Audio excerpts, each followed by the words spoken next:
you have put all your faith and reliance onto these medical practitioners, then you're going to end up believing exactly what they're saying. And over the course of the years, I most certainly believed in what they were telling us, that I was an ideal candidate for gender reassignment surgery. And I submitted to that idea. And that is a regret in itself. I regret trusting them. I really do. Just explain a bit, just as the sort of broad view of your own story of transitioning, of gender dysphoria, and the surgery that you eventually underwent. Yeah, of course. So I entered the NHS services in my early 20s with a lot of mental health issues. One of the main problem that I had was a very high level of obsessive compulsive disorder and undiagnosed autism. I had a lot of difficulties in school, just growing up in general, feeling alien, all the issues that these sort of things can bring to a person. And by the age of 25, I'd found gender dysphoria online. And to me, it fit all those markers of everything I'd been through perfectly. And from the second that that obsession took over, there was no challenge, no question. It was just, yes, yes, you are, because you say you are.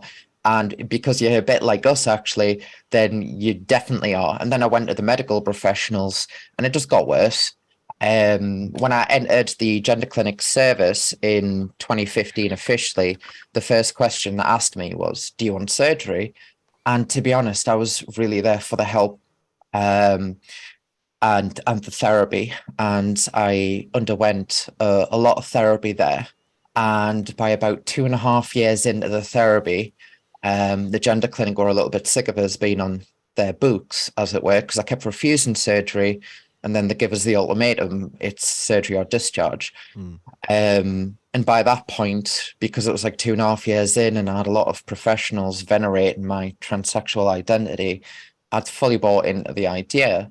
And then I had the surgery in 2018 and instantly knew that that was not what I should have done. Not only did the surgery go wrong, I had a lot of bleeding, I've got urinary issues, pain, and I believe that to be like extraordinarily rare. But when I started recovering, I realized that there's a lot of people like this. Yeah. And we're just kind of getting silenced off, and we need safeguards. We need protection, just like every vulnerable person does in any situation. And that's a synopsis of my story. Thank you for that. That's so helpful because it does just sort of lay a bit of a foundation for discussing these sorts of issues. I just wonder, Ritchie, when you say it was 2.5 years, in some ways that does feel like quite a long time. You know, in terms of considering your options, working out exactly how you felt about your own situation as well. You say also that, you know, that you did actually refuse the surgery a couple of times. What was it that convinced you? Why did you go along with it in the end? There was a lot of people rooting for me, and every time I had brought up a challenge why I shouldn't have it, I got told that that was either some form of internalized transphobia, or or eventually it got painted that things are going to get so bad anyway down below because the hormones have an impact to your genital area and your function anyway. And all these things were just getting weighed against me. Now, 2.5 years does sound like a long time, but when it's the first question you get asked straight away when you first enter, that's not a lot of time. And it starts with this expectation that's what you're there for. And for me, that was the biggest issue because I was naturally resisting that.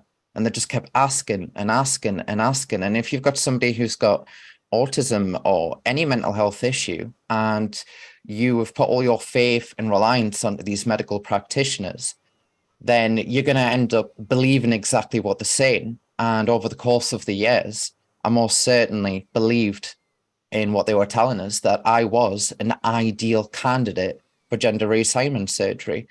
And I submitted to that idea. And that is a regret in itself. I regret trusting them. I really do. The other thing about this as well is the campaign is focusing on children and young adults. You were in your 20s, your mid-20s indeed, when you began this process, I suppose. You were 25, as you were outlining. Yep.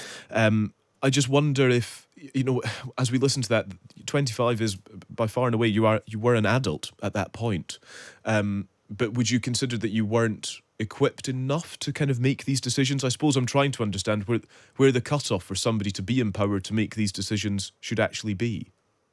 Well, I think I'll turn that back on you and say, at what age do safeguards not apply? Mm, Vulnerable people deserve safeguards. I was a vulnerable person and I did not get the safeguards that I deserved. That's what this is about. Age does not matter. It's all about how fit, how well you are, how capable of making a decision you are. And naturally, there is a lot of information on the case that I haven't made public that add weight to the things I'm saying, but because of the nature of what's going on, I can't say all these intricate details. sure. But fundamentally, I think to answer that question, it would be every adult, every vulnerable person, regardless of the age, deserves protection, that deserves safeguards.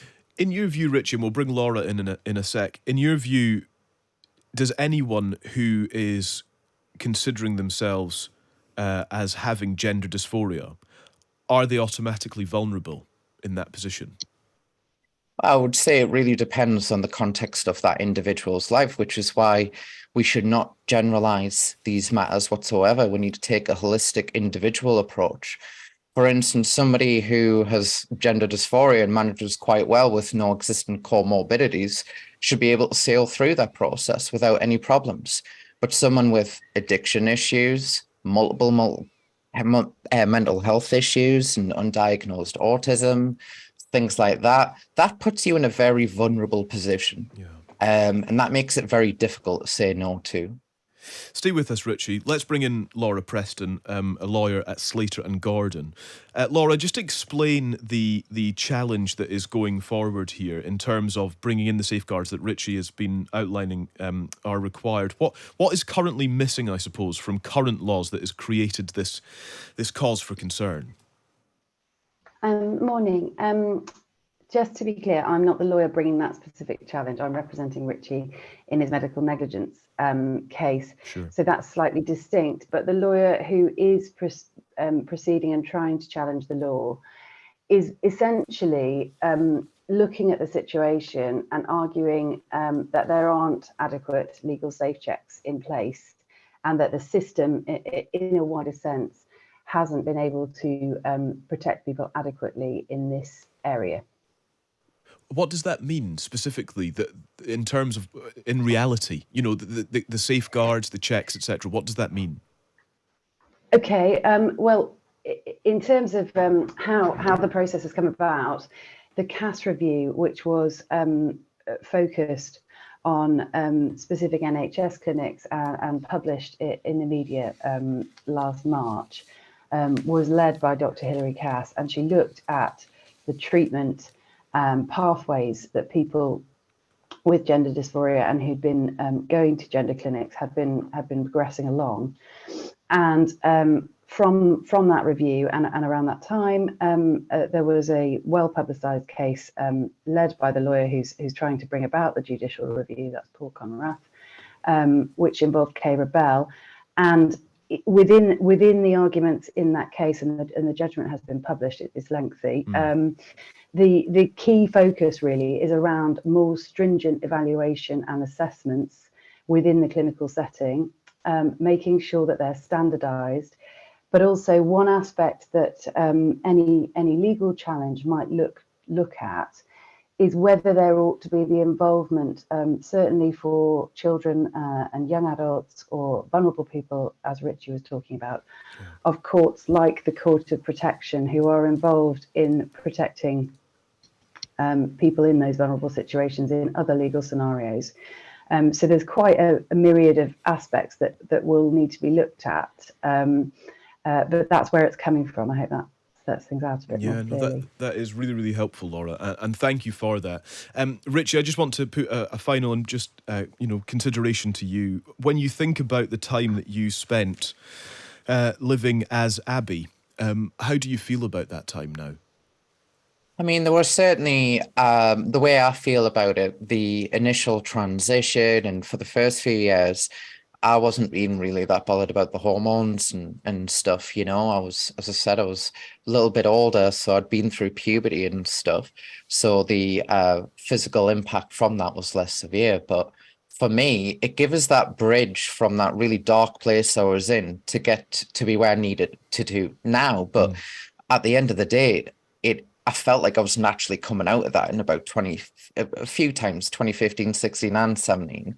And I was naturally trying to escape that because I'd kind of got what I wanted from it. So I'm very much not against transition as a whole. I'm very, very strictly, I suppose I'm advocating for safeguards, not to take away any treatment. I would feel horrified if any treatment got taken away, because that's not what this is about. This is about reinforcing and adding in and making sure that that care is appropriate, you know?